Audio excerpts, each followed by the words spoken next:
from Los Angeles County area. Anyway, Craig Shields is with us. Craig, good morning to you and welcome to Statewide. Well, thanks so much for having me on the show, Rod. Well, we pride ourselves here in being one of the innovators in the renewables industry. But how are we doing? How is the country doing overall? Well, I would say that the country overall is sadly lacking. If you look at what is happening in Europe and Asia, now the reasons that these continents and the countries in them are so successful, but if you look at what they're doing in terms of installation and the penetration of renewables in the grid mix generally, the United States is lagging sadly behind. So there are various states, for instance, that have fantastic legislation, a vision that is driving the penetration of renewables, and they have what are called renewable portfolio standards that essentially force the utilities to serve up a certain percentage of their of the overall number of kilowatt hours as renewables from clean sources. Now, of course, they've also got a lot of them have the added caveat of tax breaks. Yes, there are various incentives, and the whole thing, something that the readers will find in that book that you mentioned, Renewable Energy Facts and Fantasies, is that the whole subject is really tough realities. In other words, there are technologic issues that make this a little tricky, but for every one of those, there are 5 or 10, political issues. So yes, the whole way in which the political machine at all levels of government interacts with the economic big money interests makes this a very complicated calculus indeed. We're not really talking about a renewable energy source when we talk about nuclear, but nuclear is definitely a part of the portrait, and obviously with us here in the States not opening a new nuclear power plant in, 30 years now, compared to France and Germany, which I think France now is 75% nuclear power, something like that? France has done nuclear in a big way. And Obama not too long ago told the world that nuclear is still going to be a part of our long-range energy strategy. Personally, I don't believe it. I think that he essentially has to say that because there's so much money and power behind the nuclear industry that it'd be suicide not to. And I also, even though I'm not pro-nuclear myself, I say invite them to the party. If that's what it takes to get a federal renewable portfolio standard, I say invite them along, because I'll tell you what, in the 8 or 9 or 10 years that it takes to design and engineer and permit and deploy a nuclear reactor, the cost associated with renewable energy, photovoltaics, solar thermal, wind, and so forth, will come down to the point that nobody in the right mind is going to. There's no way in which we'll have another nuclear reactor in the United States.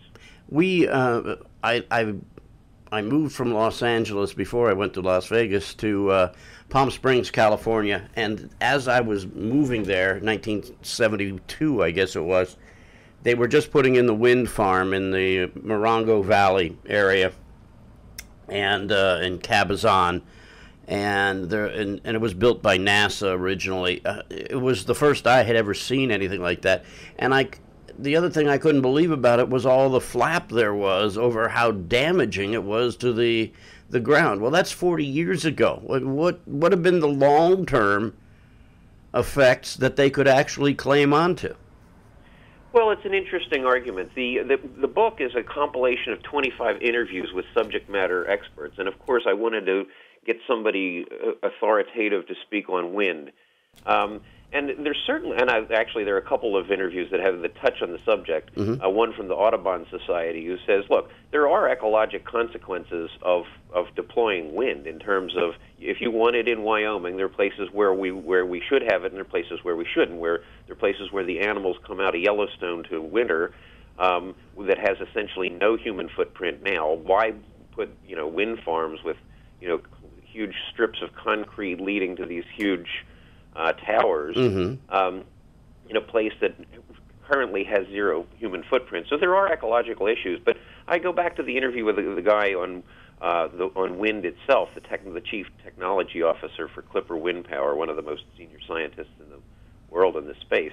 And he said he was almost in tears at the end of the interview. He said, when I asked him about the ecological consequences, he goes, of course there are trade-offs. But do you realize that if you Google Earth, if you fly over West Virginia, you see that they've ripped the tops off of all these mountains. They've ruined that area now and forever, simply because they'd rather rip the top off a mountain than put a wind turbine on top of it, something that you could later take off if you came up with a better idea. He goes, I just simply can't understand that.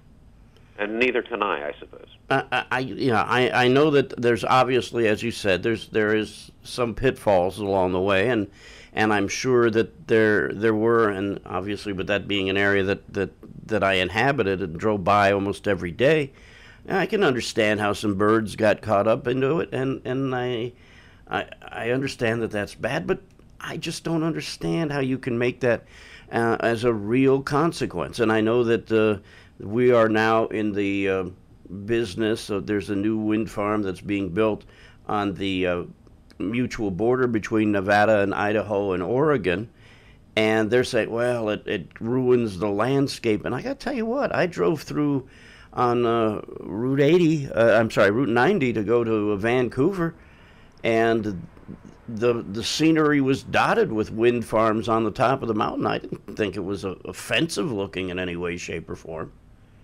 Well, there are people who take offense to it, and there's no doubt that there are ecologic and aesthetic consequences of this thing. But when and then you've got solar thermal. My favorite technology in all of this is concentrating solar power, solar thermal, which is, you're talking about the deserts in the southwest of the United States. One solar thermal farm, if you were to build it in the shape of a square, which you wouldn't, but if you were to, 92 miles on a side would provide more than enough power for the entire continent of North America. Now, are there energy storage and transmission issues? Yes. Sure. But they have to be addressed anyway. But my point is that all we're really talking about in renewable energy is the Earth receives 6,000 times more energy from the sun every day than all 7 billion of us consume. So what we're looking for is the least offensive way of capturing and using 1/6,000th of that power. So it's not a horribly daunting technologic task. So we don't overload people's circuitry this morning going from one to another. Let's stay on solar for just a second, and we're with Craig Shields this morning. The book Renewable Energy Facts and Fantasies. The state of Nevada has just finished one of the bigger projects on the Air Force range on Nellis with the solar, and the big thing there was that it was harmful to some of the land animals who now were going to have shade where sun used to be. Well, that's an amazingly weak argument. I find it so as well. It's just for the same reason as what we just covered on wind. In other words, there are ecologic consequences, but the obvious issue, you don't have to be paying attention to everything that's written on the subject from a technical, just general news perspective to understand that the consequences of our sucking millions of gallons of crude out of the ground every day, all the issues associated with long-term ecologic damage and global warming and ocean acidification, not to mention the health consequences, the $63 billion a year we spend on dealing with lung disease that's directly caused from this alone, not to mention the wars that we fight, the $1 billion a day that the United States is borrowing, sending itself further into debt, just simply so we can have a fresh flow of oil, instead of investing in clean technologies,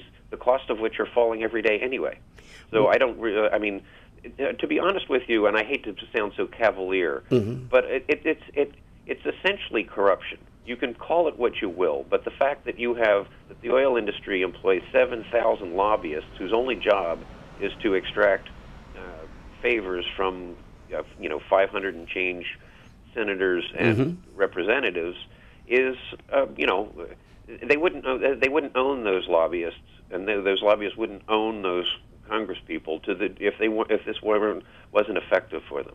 Of course, one of the first renewable energy sources in the United States is built outside of Las Vegas, Boulder Dam. Hmm. And, of course, we all know that if somebody tried to approach that building today, there's no way in the world that we would ever get that dam built. That's for sure. Well, hydrokinetics is an important player in this in a lot of ways, but you're absolutely right. The damming up rivers is something that's going to happen very sparingly here and elsewhere in the world henceforth. There are a great number of exciting technologies that are called run-of-river hydro. In other words, extracting the energy from moving water without creating a dam. There are a whole bunch of technologies that have to do with tidal. In other words, the flow of water that has to do with the tides and ocean current. And so there are exciting contributing elements on that. Well, overall, it obviously there are issues. This will be an important, though not singular, contributor to the grid mix overall. Now, correct me if I'm wrong, and that's what you're here for. No matter how we produce energy, solar, geothermal, the old-fashioned way, water-driven, steam-driven, coal-driven, you still got to drive a turbine, right? I mean, isn't all electricity made basically the same way? It's just how you get those turbines to spin, right? Yes, I suppose that's true. Well, no, photovoltaics doesn't do that. Photovoltaics is directly... It is direct, okay. It just becomes direct current. Okay, now... what have we done over the course of 25, 30 years with the photovoltaic that makes it more efficient than we had in the past? Well, I'm not an expert in all the flavors of photovoltaics, and there are a great number of issues there. And in terms of efficiency, the basic concept, and I don't want to bore you with the details, but an individual photon, if you will, the particle of light, knocks an electron loose from some physical thing, and that goes in a circuit, just like the electrons that are, however they're produced, that are coming through your wall into your house. So the problem with that is that a lot of those photons from the sun are either too powerful, in other words, a lot of that energy is lost, right. Or they're not powerful enough to knock loose an electron. So it has an inherent gap in terms of efficiency. So a lot of these inexpensive, thin film, as an example, is maybe 10 or 11% efficient. So you need 10 times as much of it as you would if it were 100% efficient. Very by area. Now, I had the luxury of going flying the other day over our local terrain, and it was the first time that I had a chance to fly out to the Blue Mountain Project, where we have our first geothermal plant here in Humboldt County. And they were originally scheduled to have, I believe, 4 drilling sites up and running when they were done, and it's turned out to be so lucrative that there are another 12, I can't tell how many because I didn't take the time to count them, but I would say another 12 to 16 drillings and testings for the future. Geothermal in the state of Nevada seems almost as logical a choice as the sun.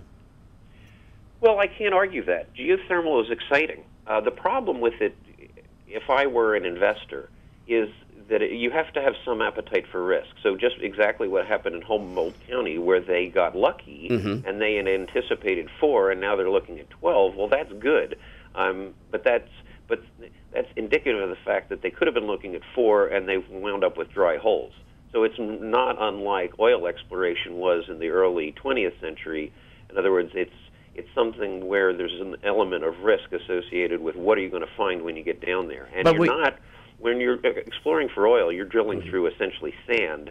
When you're looking for geothermal, you're going through the gnarliest rock on the crest of the earth. That's for sure. But they were able to find ways to be more efficient with oil, from X-ray to whatever, and for natural gas too. I mean, do you see it out of the question in a long-term picture for the same thing to happen in the geothermal industry? I asked the guy, Ormat is the leader in geothermal in the United States, and I asked their spokesperson as for my interview in the book about that. He actually, surprisingly to me, wasn't sanguine on that. He didn't see that happening. But I have to think the technology will change on that.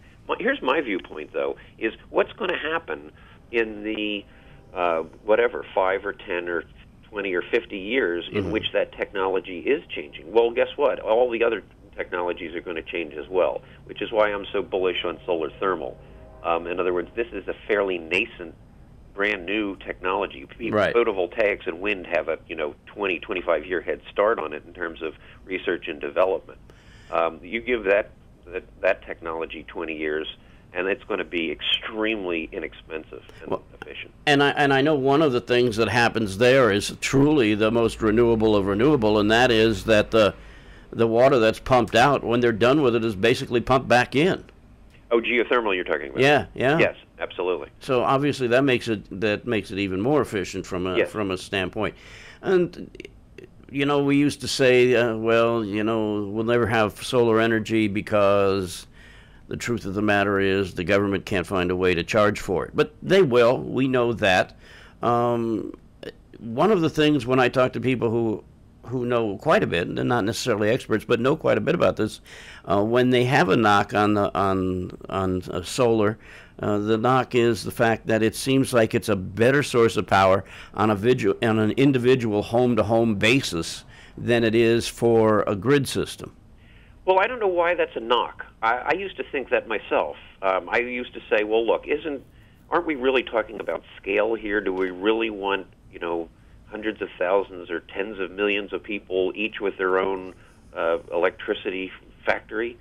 And pretty much uniformly, people said, yes, that's exactly why not? Yeah. Yeah. I mean, obviously, once again, we're talking about the landscape, but not too often do I go down a block and say, oh, look at how ugly that guy's roof is.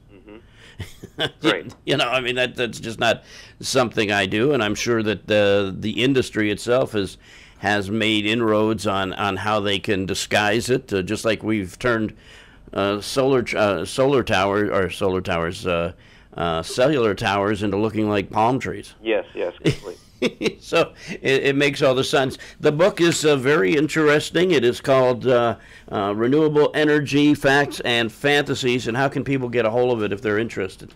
Well, if you want a printed copy, it's on Amazon. You can actually get it through Barnes & Noble or Borders if you want, but it's on Amazon. That's the easiest way to get a printed copy. If you want if you want an electronic copy, I'd like to give it away to your listeners for free. Excellent. We love that.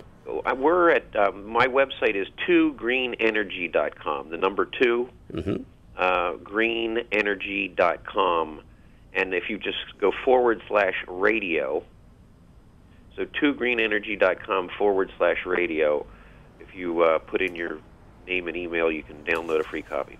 That's great, Craig. I sure appreciate the time today. Say hi to all our friends in L.A. All right, Rod. Thanks so much for having me on. My pleasure. Craig is with us this morning. Craig Shields. We appreciate his time and efforts. And you can get the book for free. Well, he doesn't make any money on each copy, but he makes it up in volume, huh? I'm Rod William Stoll. Good to have you with us. You're on Statewide. On away. With her went my future, my life. For more than 2,000 years, the native peoples of New Mexico have turned to the heavens for guidance, knowledge, and inspiration. Join the New Mexico Space Trail with our host, Michael Chinnaberry. Observatories are abundant in New Mexico in part because of the state's dark sky laws, which protect the night.